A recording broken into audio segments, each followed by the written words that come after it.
You're listening to the Woman of Value podcast. You are about to hear the story of a woman who is following her dreams and passions and creating positive change in the world. You know, at the end of the day, I really want to know that I've made a difference one conversation at a time, and that I've helped to inspire someone make a positive choice in their life that's changed or pivoted their life. And so again, whether it's through the coaching, whether it's through something they hear on my podcast, or whether it's through one of my kids, and you know, and them saying that that's the difference that I made in their life. That's what I sort of want my legacy to be. Coaching with Science and Soul, Louise H. Reid helps women who desire career success and personal happiness, women who are striving for excellence and fulfillment. She is known as the Lady Boss Coach. Louise also consults in the corporate world, and she teaches leaders to lead from the inside out. I love that. She's the host of the podcast, The Louise H. Reid Show, and she's a wife and mother, a proud mother to 4 teenage boys. That is a handful. Welcome to the show, Louise. Thank you so much, Sandy. I'm really, really thrilled to be here. So thank you for inviting me. Oh, I am very excited. And I met you on LinkedIn, and I just started this new business, The Woman of Value, and I see your profile, and it was like, she's doing stuff that I love. So we had to get to know each other. And then I said, you have to be here on this podcast. So I want to know, Louise, what does Woman of Value mean to you? Woman of value to me really means someone who's living in alignment with who they are and sharing that with the world. And I know that's really, really general, but I think when we are coming from a place of alignment, and then we show up that way and give that to others, whatever that looks like, that is of massive value because it's coming from a place of purpose and alignment. And with that often will come passion, and that serves to inspire and touch people and connect people. So it doesn't matter what that thing is when it's coming from a place of alignment. I love that. I couldn't agree more. And I think that a lot of people just don't know how to find that thing. So, well, and that's why you have this show, which is so brilliant. So take us through your aha moment. I mean, maybe you weren't always living in alignment. So tell us about that when you stepped into your value. It's a great question. And it's a big part of my story, which is why I'm living the life I have now. But it's hard. It's hard to think about and talk about, even though I'm happy to do so. It's hard because it takes me back to those feelings of misalignment that I was living in so long. So before I got to that aha moment, perhaps I can just go a little further back, and I'll try to keep it brief because there's a lot of years in my 40, there's a lot of experiences in the 44 years that I'm trying to sort of recap here and boil it all down. It really started at a young age. I grew up very happy, great family, great upbringing. I was very fortunate, one of 4 kids, great parents, great, very middle class, lots of wonderful opportunities. I was a happy kid, and I really liked to please my parents. And that in and of itself isn't a bad thing, but I think I leaned on that and leaned into that far too much, so that that was my barometer as to whether or not I was a good girl or doing the right thing, was how my parents responded to me. And I only realized this in hindsight. So that's something that started at a very early age, and I continued to live my life like that and to make choices as it related to my education, my partners, my partner. I ended up marrying the man that I started dating when I was 16 years old, and did all the things that I was quote unquote supposed to do, that my parents thought I should do, that society thought I should do, and that that just became part of my story. I didn't think that I was not listening to myself. I thought that too was my story, until at 30 years old, I literally woke up one morning and I wondered how I had everything I'd ever wanted: a great job, a husband, the house, 3 kids at the time, and yet why I was so absolutely miserable. And that was a devastating moment because I had worked my whole life checking boxes to achieve the exact reality that I had. And in that moment, I realized that I had lost complete sense of who I was, who I wanted to be, what really made me feel joyful and lit me up. And I had no idea how to find it. And that's a hard thing to admit to yourself. And so certainly I wasn't admitting that to any others for quite a long time. And that began a 10-year journey of what I call finding my way back to me. So that was my sort of aha moment. It wasn't, I don't have anything dramatic in terms of an external event. It was it was the culmination of all those years. And then one day, I guess my soul was speaking to me in my dream, and I woke up and I felt like I ran into a brick wall. Although that didn't happen physically, it did in my soul. Wow. And what's interesting about your story, Louise, is that you didn't have that bathroom floor moment, where so many people Mm-hmm. talk about the devastation or some horrible illness or somebody died. And so that is the story of some of the women who I've interviewed. And I think in many ways, it takes a lot more courage to walk away from all the good because everything was on the outside to everybody else perfect, perfect. Like, Yeah. why would you leave that perfect life? But you knew in your heart something was wrong. This was not in alignment. And I think about also, the stages of development and how when we're younger, we all want to please others, whether it's our parents or our friends and trying to be accepted. And I think the stages of maturity have us really start to separate and question and wonder, what is it that I want? What does my soul want? So take us through that process. How did you find your soul's yearning? What a lovely way to put that. My soul's yearning. I love that. I, well, what was interesting, many things are interesting. People's stories are interesting. But what was interesting for me when I reflect on that time is that I've been working, and at that time was working and still do now in a consulting capacity, working at human resources. And so I had access to a whole bunch of tools. I was teaching this kind of stuff from a corporate perspective in learning and development and leadership development. So I had access to a whole bunch of tools in terms of assessments and frameworks for sort of looking at how to make shifts and change in your life. So I used some of that stuff and I put that in a blender essentially with my education and passion for wellness and well-being and did a ton of reading and like I said, and got a coaching certification and sort of put all that in a blender and went through the process all on my own, which is again interesting because that took me 10 years. So it was these little baby steps. And I think that's part of what I believe is really important is that now I really wish it hadn't taken me 10 years. And I certainly want people to be able to expedite that and don't, want people to have to suffer for 10 years as I did. But at the same time, it gave me a respect for the journey of it all, that it is a layering process. And so it started with me trying to connect with who I was. So look inside. I had been changing jobs and trying a new gym and doing all this outside work to try to make the inside happy.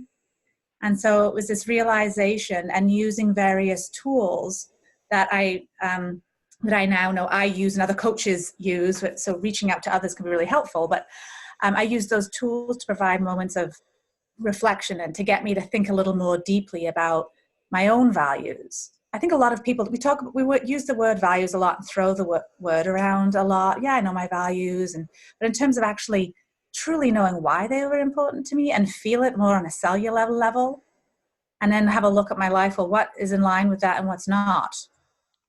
Those are hard questions to actually look at because when you realize that you're making choices that are out of alignment with what you say is the most important thing to you, it shakes, it shakes you. And then you realize you can't forget what you've just learned. And that's a good thing because I think that's what helps to spur action. But it's hard. It's a hard thing. And I have learned, to lean into those hard moments. You never get comfortable with it. There's that saying, get comfortable being uncomfortable. And I don't know about you, but I really don't like that because it never gets comfortable. And so it was just little by little, start to explore those parts of myself that who was I? How did I actually want to exist in this world? What do I want to offer the world? What do I want to be remembered for in this world? What are the relationships and things that matter to me, and start slowly to create a life that lines up with that. That's sort of where I started. That's a lot of starting, but it's a big start, and it's a slow unfolding. And Mm-hmm. I hear you on the 10-year journey, and there are ways for us to expedite. And I think that a lot of people go it alone, as you did, as I did most of my life too. And I think that's part of the profile of the woman who is driven, who wants to achieve a lot, who is a perfectionist in many ways. It's very hard to ask for help, very hard to trust other people. I mean, there's just a whole bunch of stuff that comes with it. And I do remember in my coaching journey, when I was taking my coaching classes, that the values, I think that was one of the very first Mm-hmm. classes we took, was all based on values, because you really need to do that work in order to know how to align with those values. But most people can't do it alone. And one of the exercises we did was something called value strings. Are you familiar with value strings? I don't think so. I've certainly not heard the term. Tell me a little more. So the value strings are, you sit with a partner and you uncover like maybe your top 5 values. So if you have a value around family, for example, the strings that go after it are all the stream of consciousness that represents family for you. So two people can have the same value and it can look so completely different. And I think this is where we get tripped up often. For example, the person I married had a very strong value around many of the same things that I did, but we really didn't, because it exhibited in such different ways. We both had such a strong value around family, but for him, it meant mommy comes first.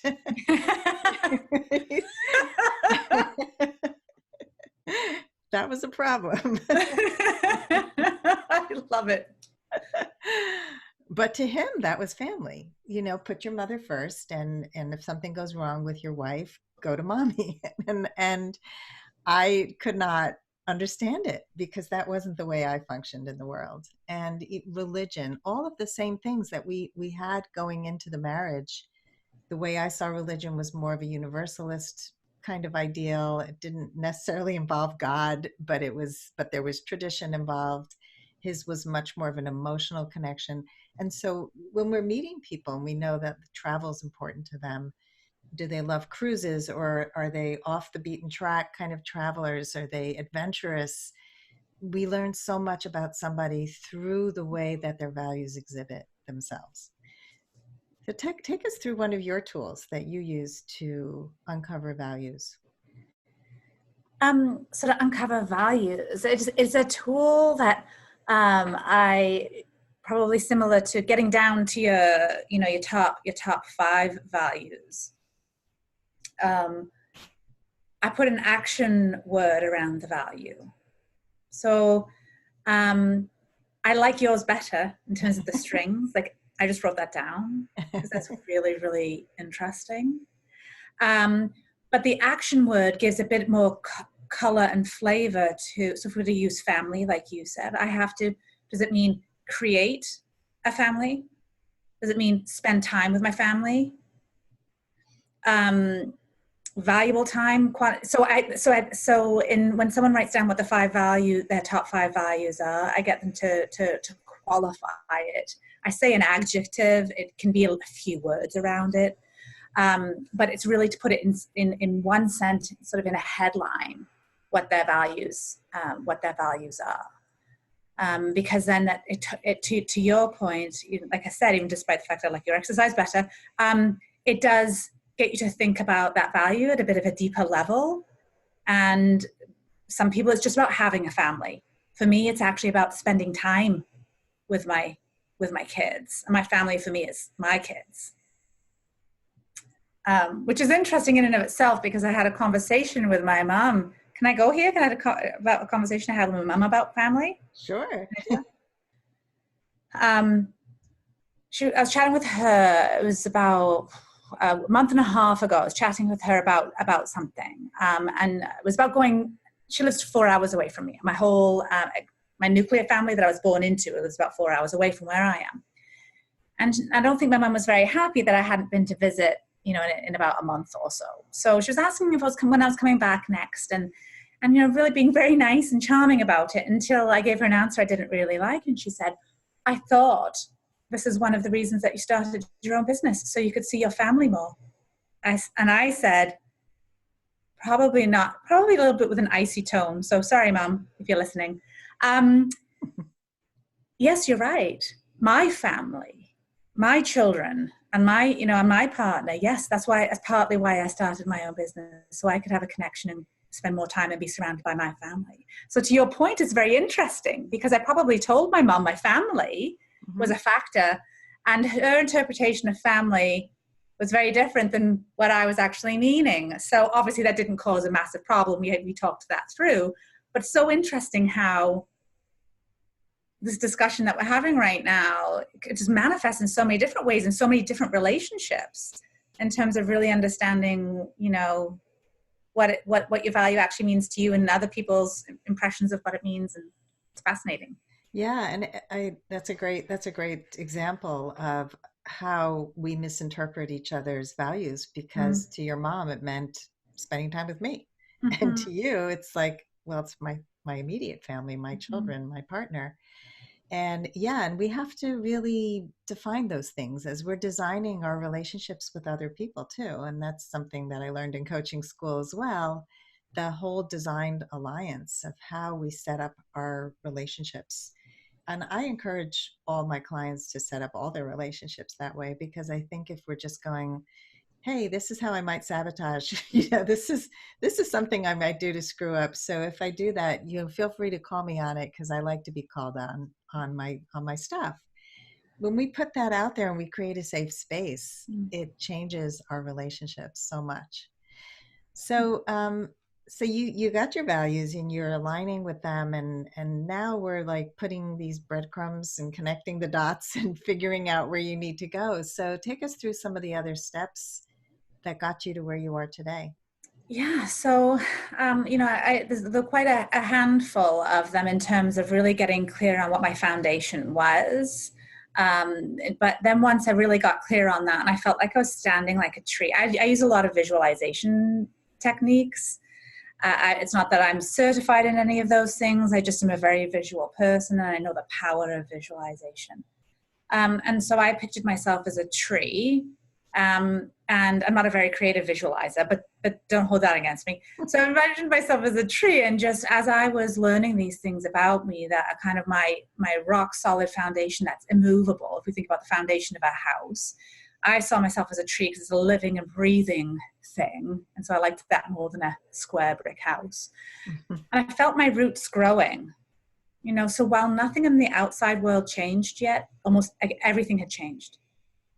From the outside, nothing had changed, yet everything had changed. And that was a wonderful feeling and gave me some courage, gave me a lot of courage and confidence that despite the hard things that were going to come next, I knew it was aligned and coming from my a deep soulful place, right? Coming from that truth. And I think that's what a lot of people that I know that I work with and people that I speak to, that's why they're uncertain about what step to take next. Oh, should I do this or should I do that? And it's easy to flip-flop because they've not built that foundation first. And so the more I sat with that and leaned into that, I felt the roots growing and getting deeper and deeper and stronger. And so I would not have been able to start then evaluating options in a really safe and fun, exploratory manner if I didn't have those roots. And so for me, that was about, I started asking, I remember sending an email out to a handful of people. It was about 10 people who I really trusted, who I felt would give me some good advice. And I asked them a few questions about, what do you see as my strengths? What do you think that I offer this world? And I asked them a few questions and words that they may use to describe me. And I was a bit nervous because on one hand, I felt like I was opening, it was a bit open kimono here. I was sort of exposing myself, but at the same time, these were people that I know knew me best, and also would be very honest with me. They were people from my life, some personal friends, people who knew me professionally, but also knew me on a personal level. So there was a different kind of connection, but still a very human connection, not just a workplace connection. And so that was one of the things that I took. And so I also, having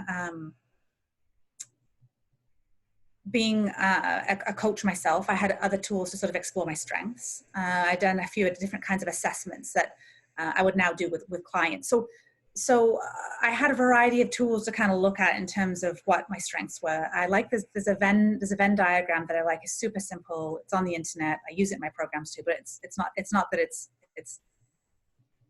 a difficult concept. It's not a new concept, but yet it's so simple and profound. There are three circles.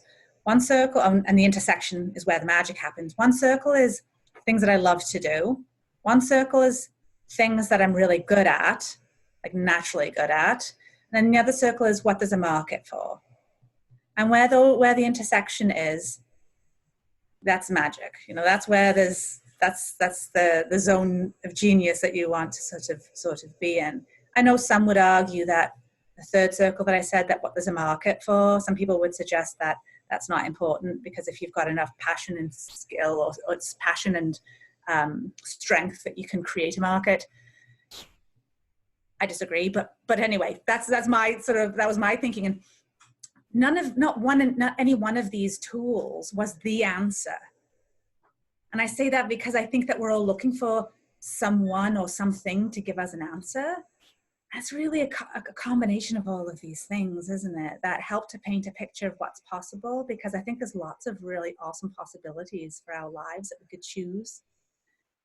And for me, what came out, from this was, it became clear that I wanted to be working for myself. When I was looking at what was working for me in my current job and what wasn't, when I looked also at what was working for me in my past jobs and what didn't, I started to notice trends. So I was looking at this. This was an exploratory, investigative phase of discovery. So the first phase was really more about connecting with self. The next was this discovery and looking out at what was possible. And I did it playfully, and I did it with fun, and I did it with no pressure, because otherwise that activates the fight or flight response, or fight, flight, or freeze, and that doesn't result in anything good. And so it wasn't easy, but it was just so different than anything I'd ever done. And so that was sort of the next phase. And obviously this is taking some time, because the whole process took 10 years. So this was, I really played with that, and investigated and observed and noticed how I felt when I sort of tried to put on different hats. And again, even though nothing in my outside world was changing, I was doing this a lot on the inside, and it really did affect the way that I was kind of energetically showing up, not so much in the actions that I was taking, just from an energetic perspective. Totally get it. I like the visualization. I'm also a very visual person. I use a lot of visualizations in my work too. And what's interesting is you had mentioned in the beginning that the outside looked really good. And so the outside didn't need changing. It was the inside. And so you've mentioned a few times that nothing really changed on the outside, and it's the roots that took root Mm. and started to grow and have that solid foundation. And I used to be the kind of person who would flip flop a lot, and I was afraid to state my opinion. And I think that I was missing those things too. I know I was missing them. And so I wasn't confident with my opinion. I didn't know who I was. And when you don't know, you don't trust yourself. And I Mm. see this in my Facebook group, where we have thousands of women who are weighing in on these topics. And we had a woman the other day who one of my monitors noticed that she's a member of several groups. And she noticed that this woman had posted in 3 groups the same exact question. And we have a heavily monitored group that keeps everything safe and forward moving, and we take out any really negative, horrible comments. in most of the other groups, there's no monitoring. It's basically a shit show. And so, and I mean, they were Keeping it noticing. real. Yeah, but it's true, and it's the reason I lead this way is because I want these women to have a process and to be able to process on their own. So when you're trying to process information and you're posting it to 3 different groups and you're getting hundreds of opinions, how does that help you? And I think to me, it comes from a place of a lack of being able to trust yourself, and you think Mm, you need 100 people to tell you what to do. That creates a lot of confusion. And the work is to start to trust yourself. And it so is. I love how you processed all this. And the Venn diagram reminds me of Tal Ben-Shahar's work. Do you know him? He No. wrote the book Happier. And Okay, then, I know the book. I've not read that, but yes, I know of the book. Yes. so I met him at the 92nd Street Y in New York City many years ago, right after he published it. It was actually a housewarming gift from my nephew, and I had never heard of it. And I was so fascinated with positive psychology, which he's a positive psychologist for anybody who doesn't know. He was a professor at Harvard. And he discovered a process that's very similar to this, and he calls it the MPS. And I think it stands for meaning, strength, and purpose or passion. I don't remember what the P is, but it's the intersection of all Mm. three where you really find the work that is really what's going to light you up. And I was recently doing this with a client of mine who's 20 years old, who was searching for her meaning and trying to figure out, like, what should I major in? Where should I go with my life? And first of all, I love that her parents sought out a coach for her and that she was open to it. Those are two big things. Hmm. And we did a few different things. We did that process, and we also did the Simon Sinek process, which is really what I learned in my coaching school. And that involved taking her pivotal moments in her life and connecting the dots between the highs and the lows, and seeing what values were honored in each of those stories and who she became in those moments. So there's so many ways to find the things that you need to value, to really honor in your life in order to live a life that's aligned with your true purpose. It so is. I love that Simon. I love Simon Sinek as well, and I actually I don't know that exercise you're talking about, and I'm a huge fan, so I can't be that much of a fan if I don't know that one. And so another one for me to look up. There's a book that I read, and I am looking. I can't see it right. I think it's Design. It might be called Design Your Life. And what was fascinating for me about that particular book was that it was written using the engineering design process. So my degree is in biology. I've got a minor in psychology, and I've got then a college diploma in wellness. And so I've got this interesting, and this is where this mixture of the science, the combination of science and soul comes into play, and the interplay and intersection of those things is what I find so fascinating. And so that's why I use the engineering design principles in my own exploration of coming up with other ways of designing my life, and some of the examples and some of the exercises that I went through were from that book. And so it is there are so many ways if you could just pause and ask. And then start to explore. There's so many ways and people that can guide you to these answers. But the same kind of thinking that got us to where we are. This is a quote by someone famous. um, the thinking that got us to where we are is the same kind of thinking that's going to get us to where we want to be. So, Yeah, that's Einstein, I think. thank you. Yeah. And I love that you have the science brain. I think that's why I like you, because I also love science, and I love to know that there's something to back up Mhm. this all this stuff. Because when I first heard about coaching, I thought, oh, this is some kind of woo-woo crazy thing. And then the first person I met who was a coach was the most brilliant woman. She had a PhD in education, and she said, oh my God, this program that I'm going through is incredible. And so she convinced me. And it was Yeah. just like, oh, if someone like that is coaching and loves it, this is a cool thing. And yeah, so just knowing that their scientific background, meaning to back it up. I also really love that you mentioned play and the the the letting go, the not pressuring. I think that we are in such a high pressure world, and so many people don't start something because they're so everything has to just be proven, and it's so serious, and I have to know all the steps and get more education and do all these things before I can actually launch, do something, write that book, get on a stage. And I think part of what I'm seeing in all the women I'm interviewing is that there's a leap that we have to take.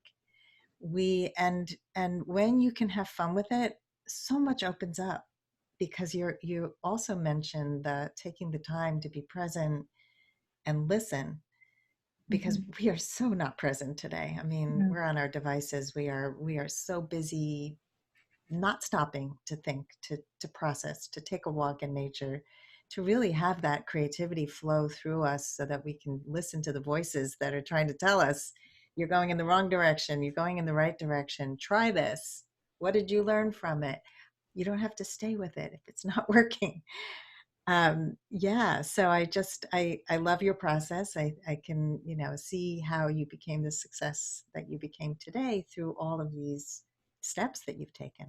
Thank you. And I think that to add to what you're saying, I agree. First and foremost, I agree with all of that.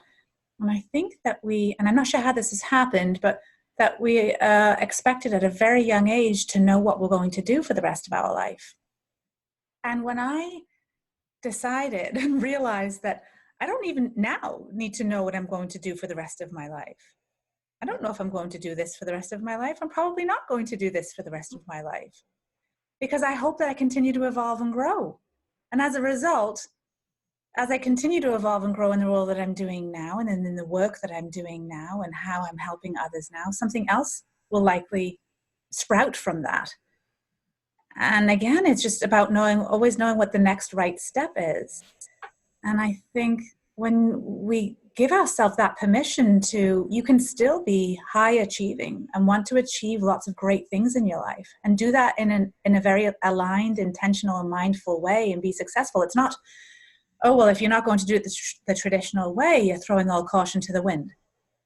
I think if we're not following the paradigm that's sort of set before us, that means that you're, a hippie or something. Not that there was anything wrong with hippies, but and it doesn't have. It's not. That's not the only alternative.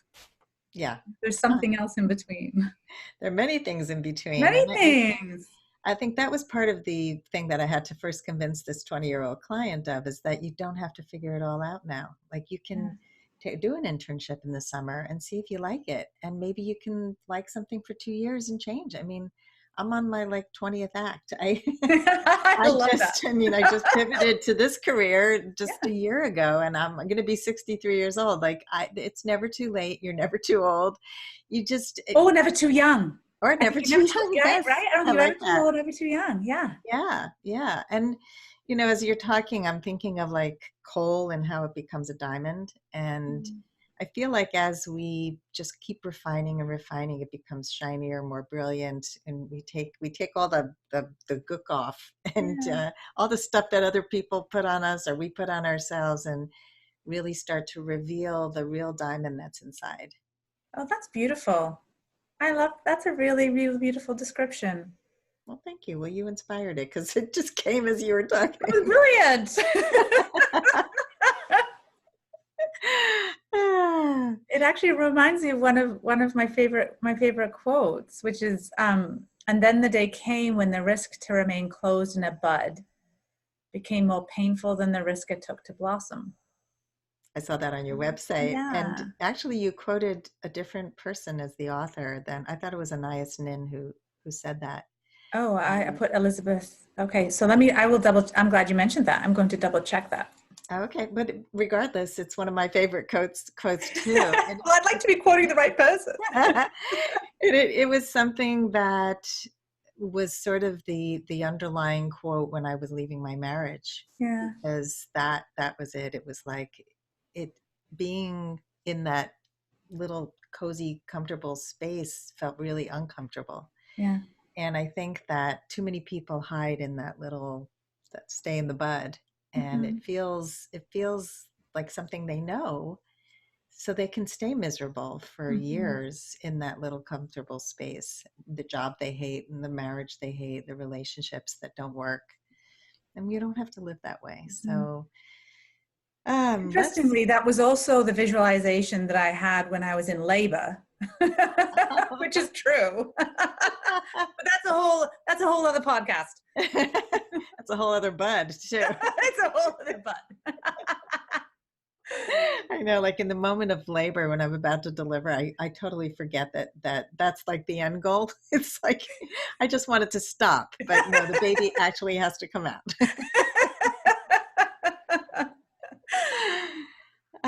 So Louise, what are you creating in the world today? What am I creating in the world today? All sorts of stuff. I show up in a way, in some, so the formal ways that I sort of show up is in terms of a coach. So I've got an international coaching business for women, and I support women who are at that crossroads in their life, similar to where I was, and help them, to rediscover their identity, and design a life of pers- per, wow, purpose, passion, and joy that's in alignment with them. As you mentioned, I also have a podcast and a live radio show, and that is my favorite hour of the week. And I love bringing on people who are like ordinary people, examples of doing extraordinary things and making a difference in the world. And I love showcasing them with the intent of inspiring and motivating my listeners to take brave, bold action in pursuit of their own dreams and goals. We're talking about that kind of stuff today, where it's so, you and I, where it's so easy to stay stuck in what the known is. And it pains me to see people on that treadmill of life. It hurts my heart. It really, really does. And so those are the things that I focus on now. I'm also writing a book, and I have some inspirational messages. Inspirational messages are all around me in my life, and so I'm just getting those on a few T-shirts and some other mugs and some other things that we see a lot. I love mugs for those who may be watching this on video, but whether it's Wonder Woman, whether it's something else that's got a positive message, I think how the people and the things that we surround ourselves with, so even within our environment, can be a big influence. Not on any given day, but day after day. All these things have a cumulative effect. At the end of the day, I really want to know that I've made a difference, one conversation at a time, and that I've helped to inspire someone make a positive choice in their life that's changed or pivoted their life. And so again, whether it's through the coaching, whether it's through something they hear on my podcast, or whether it's through one of my kids, and them saying that that's the difference that I made in their life. That's what I sort of want my legacy to be. That's great. I love it. I like the Wonder Woman. I was I was thinking of commenting on that. That's a great mug. Thank you. And you have tattoos, and I noticed that when we first started. Can you talk a little bit about your tattoos and what meaning they Sure. have for you? Sure. I think I have three tattoos. I got my first tattoo 2 months after I left my now ex-husband. I knew I'd wanted a tattoo for years, and I never knew just what I wanted on my body for the rest of my life. And as soon as I left, I knew what I wanted. And interestingly, it's on one of my shoulder blades. So I'll show you it. But it says "Live, Laugh, Love." And while that is a common phrase that people hear, that we see that on all sorts. Sometimes see that on people's walls where they've got the nice lettering, or on a journal they may have or something. For me, it's a reminder of the things that I had stopped doing for so many years. And for me, putting that on my body marked that commitment that I'm never going to stop living, I'm never going to stop loving, and I'm never going to stop laughing. And so that's the significance. The irony is that it's on my back. though. So I don't see that as much as I'd like. But at any rate, that was deeply meaningful for me. It was also marked a time in my life where my ex-husband, he never wanted me to have a tattoo. And so it was this freedom of self, this allowing myself to do something that was deeply meaningful for me as well. So it had a number of meanings. I want to make an observation Yeah. that it doesn't have to be out where everybody can see it, because that's part of your whole transition was Yeah. from everything looking good on the outside. It was the Yeah. inside that mattered. So I feel like that aligns with your whole process. Oh, I love that. Thank you. Because that's where I felt that it wanted to go. So that's why I just did it. So thank you for that, for sharing that, because I really, I enjoy that perspective, and it's deeply meaningful for you to share that with me. I do have another one. Actually, I've got 4. It's not 3. I've got a butterfly behind my ear. I love butterflies. I just think they're pretty and they look free. And they all look so different. And I think it's the way that they move, even the way they flutter around, and they don't seem to have. I just feel I get the sense of freedom when I see them, and obviously, the metamorphosis that they go through. So that was deeply representative of what I went through. So I got one of those behind my ear. So it's only seen when my hair is up in a ponytail. So interesting again that one's sort of a bit more hidden. Mm-hmm. And then I have 2 more tattoos. The one I've got on my chest here, it's this one's more out in the open, and this is half of a Coldplay song. The lyrics of one of their songs that's deeply meaningful to me and my new partner. He got the other half of the verse on his bicep, and I got the half of the verse here. Oh. And so that one is more of an outward display, which is interesting because it's like here I am joyfully united with someone that I'm really happy with for the first time in my life, in partnership with someone. So it is more of an outward display. So it is interesting then that this tattoo is also more outward facing. Yeah. So what does it say? What does my tattoo say again? I can't read it. And I think it's it'd be better if I could sing it to you, because it's going to be, but I'm not going to.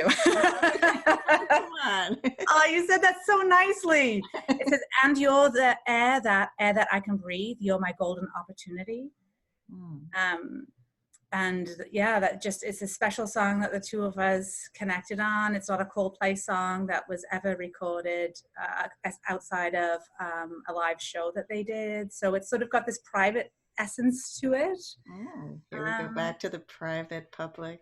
Yes, it's interesting. Hey, I got to explore that a little bit. Yeah, really. You got me thinking, Sandy. Thank you for putting me onto that. And then one on your wrist. And then the one on my wrist, it's a queen's crown, and then an eternity symbol underneath it. And so my partner got the king's crown, the eternity infinity symbol underneath as well. So we got that at the same time. Just the symbolism, obviously, of the king and queen of our own lives and one of one another. And we know what infinity means. So yeah, that one it's an interesting way to express something that's deeply meaningful. And it's been that too has been quite the journey. The process of getting it on is, it's quite a decision to make. And it's a very reflective journey before you even decide to go and get it, to get inked. And that's quite a moving experience to go through as well. But I think you've got to be really very present and mindful to really take in what all of that that signifies. And I've certainly been able to dig into that more since having had this what I call a midlife awakening. And I really feel like I'm awake every day. I just feel like I'm awake. I remember saying I feel badly that I said this to my now ex-husband, but he was having a really hard time coming to terms with the fact that I did not want us to be together anymore. And I was trying very hard to be kind, and sometimes being kind, you have to be a bit firmer and be very clear. maybe this was too clear. I said to him, I would rather be dead than married another day to you. That's how strongly I feel. And that was true. Wow. That's And that's a harsh. hard, and I said, my delivery was kind, but there's nothing kind about those words. Yeah. And that's when he got it. Yeah. And that's when he got it. It's the anvil over the head that I find when you're in a marriage that's not working, and you've probably had spoken up about things that weren't working for you many times. Right. And so I felt the same in my marriage, in that finally, when I was ready to leave, I was so firm about it. And all of a sudden he woke up, because I had said it many times, this isn't working, I'm going to leave, but I didn't have the conviction yet. And I think that, the importance of boundaries, again, knowing what works for you and what doesn't, and being so clear about that. So important. And we do sometimes hurt people in the process, not intentionally. You're right. But it's also, you mentioned freedom many times, and I think we have to free our souls from being tethered to the wrong person. And it also frees him, and I know for me, my ex is much happier with his new partner. I don't think we're meant to be with certain people for forever. They serve a purpose, and you have these beautiful children, and that's part of the purpose. And also for you to have this wake up moment, to have that moment of, this isn't working. Sometimes it's hard to know when you haven't gone through something that hasn't worked. Yeah, I think I have realized that my pain has fueled my purpose. Yeah. Yeah. Very, very, very true. Yeah. And I think we have to go through it. We can't just bypass it. I think that we have to live life, and with all of its emotions. And you mentioned earlier that you have to sit with the discomfort. That's part of the process. You can't drive by it. You have to sit with it. And we want to drive by it. We want it to just all be good and not have to work so hard at it, and just, be happy. Yep. But if you're only living one note of happiness and joy, you're not really living a full life. And you really do need to do the ups and the downs. So let's go to the lightning round, where I'm going to ask you some quick questions and get your answers. Sure. The first question is a fill in the blank. I never thought I was blank enough. I didn't like this one because I didn't like what I put, and the answer is pretty. Oh. Uh-huh. Wow. So when did that change for you? I'm not sure it really has. Oh. I'm not sure it really has. And where did that come from? My sister is stunning. And people, when I was younger, thought I was a boy. Me too. I knew we were meant to connect, Sandy. I was called sir so many times.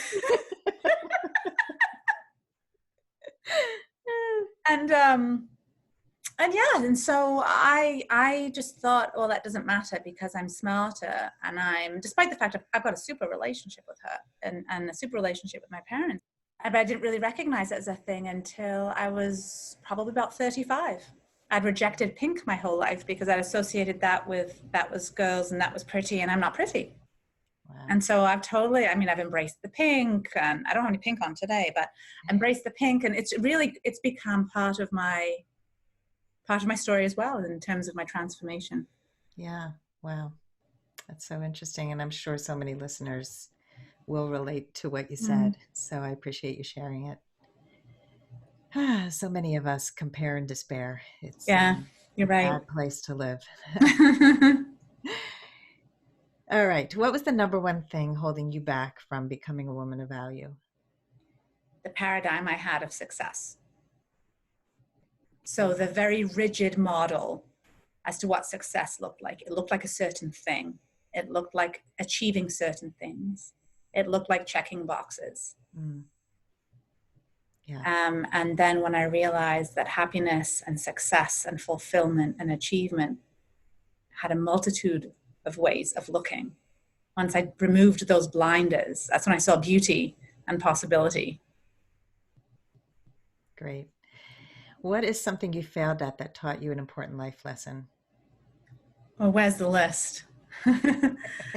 um, I think the biggest lesson was probably my failed marriage, which I even hate saying. If I don't think I've ever said it's a failed marriage. Obviously, it kind of was, because it's not together now. But I think I learned so much from that. I learned the power of forgiveness, and who it ends up helping is you. The power of communication. We talk about how important communication is, but similar to values, what we were talking about at the very beginning of the show, um, it's really what you do with it, how you use it, how you use values, but also how you use communication, and how much you use communication, and how you both interpret what communication means and how you connect, and what kind of communication is valuable for one over the other compared to, in relation to your partner. So I've learned the value of that and the intricacies of that. And I learned what love really meant, and boundaries, and the importance of boundaries, and knowing and setting and staying true to your boundaries. Great lessons.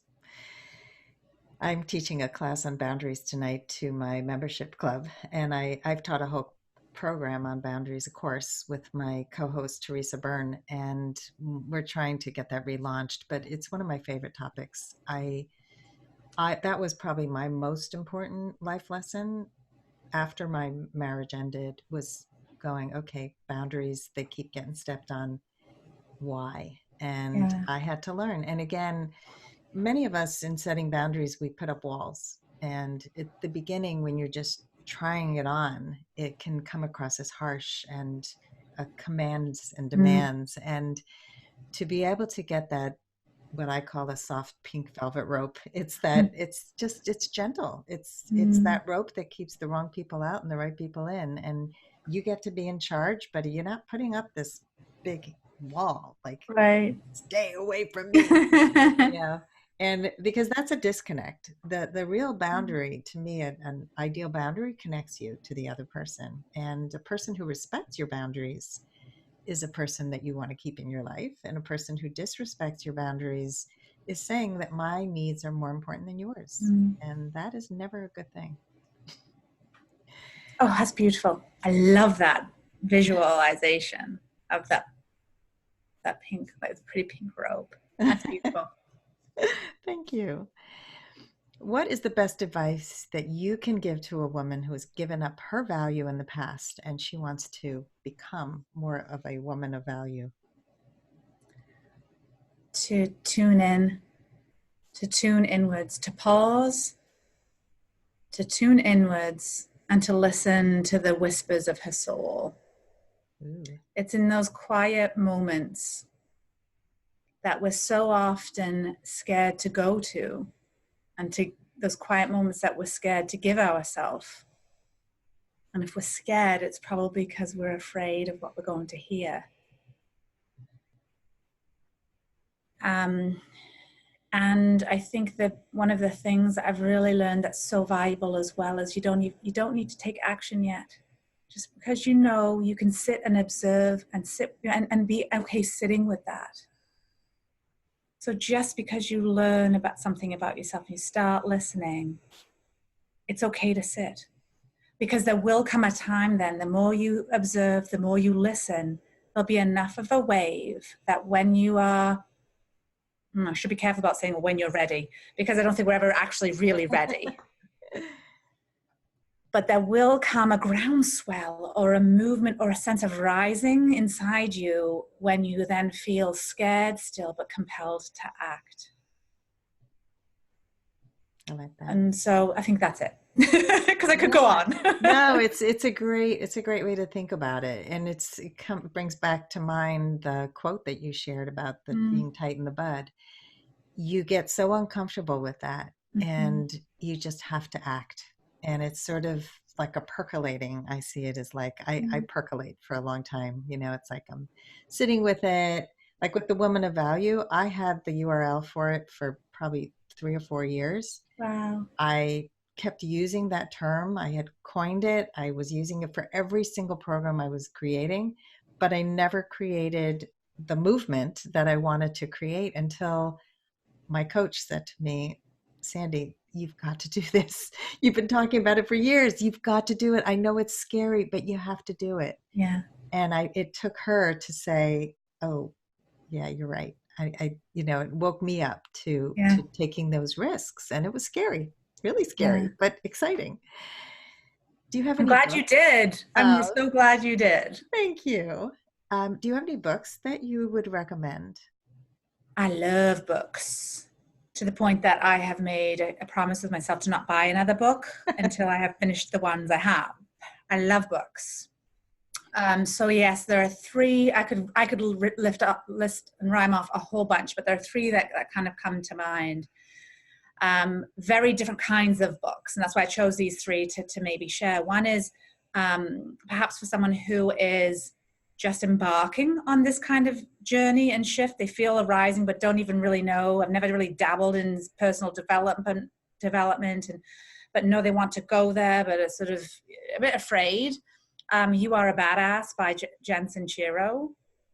I just think that's a great, easy read, full of insightful statements, comments, and exercises, and it's funny. Um, Gifts of Imperfections by Brene Brown. I mean, who doesn't love Brene Right. Brown? I love her. And if there's someone listening right now who doesn't know who Brene Brown is, that is totally okay. Go onto YouTube or TED Talks or YouTube and look at her TED Talks, and that would be a great intro to Brene Brown. Yeah. And then the third one is Big Miracles by Joanna Garzilli. Hmm. And that's more of a spiritual exploration in a very, very real and physical realm. The way that Joanna talks about spirituality in the physical world to me, is unparalleled by any of the others any other spiritual guides that I've read before. Hmm. Interesting mix of books. I thought you were going to mention That's What She Said because that was a book that I found through you. Yes, I know what I feel now. Joanne Lipman, I should have said That's What She Said. Yes, so that I'll add that one. What men need to know and women need to tell them about working together. Yes. That's So a there's the great book. fourth. Right, right. There's a million of them, I know. Uh, I definitely am going to check out the Big Miracles book. And again, it represents your values of balancing the science and the spiritual and the whole holistic way of looking at life. What is your favorite Woman of Value quote, Louise? Is it my latest? Because this too is constantly evolving and changing, right? As things speak to us in a different way and elevate us even more. And it's a Meghan Markle quote, and she said, "Women don't need to find their voice; they already have a voice. They need to be empowered to use it, and others need to be encouraged to listen." I love that. Wow. I know, right? I heard that and I was blown away. Oh, wow. Yeah, I thought that was very strong. She's an interesting woman, that Meghan Markle. I first discovered her on Suits and thought she was like a kind of a B actress. And I mean, she was fun to watch, Yeah, but never thought I'd see her in this position. And wow, she's really stepped into her value, I'll tell you. she has, and she's creating quite the stir. And I don't know what's going on over there in Buckingham Palace, but yeah, that too is another podcast episode. So you spoke a little bit about your legacy, but if you can embellish that a little bit, how would you like to be remembered? I want to be remembered that I lived bravely, I loved boldly, and that I was truly happy. And that through my actions, it inspired others to do the same in their life. Beautiful. Louise, tell our audience how they can find you. They can find me either through my website at louisehreid.com. And if they want to listen to me, they can find my podcast by through the regular channels, iTunes, Spotify, and iHeartRadio. And I'm the Louise H. Reid Show. Awesome. Well, thank you so much, Louise, for coming on the show today, for being such a beautiful model for what a woman of value is and how anybody can step into their value, and it doesn't have to look a certain way. And I just love the permission to have it unfold in the way that it needs to be. Thank you so much, Sandy. You've just been such a kind and gracious host, and thank you for helping me learn a little more about me through this podcast. That was really exciting and unexpected. So thank you. If you would like to step more fully into your value, grab a free copy of The Ultimate Guide to Becoming a Woman of Value on my website, thewomanofvalue.com. Just click the link at the top of the homepage. And if you haven't already done so, be sure to click the subscribe button in your listening app. And if there's something in this episode that inspired you, please share it with others, because the more we share these inspirational stories, the more women of value we will have in this world. I'll see you next time.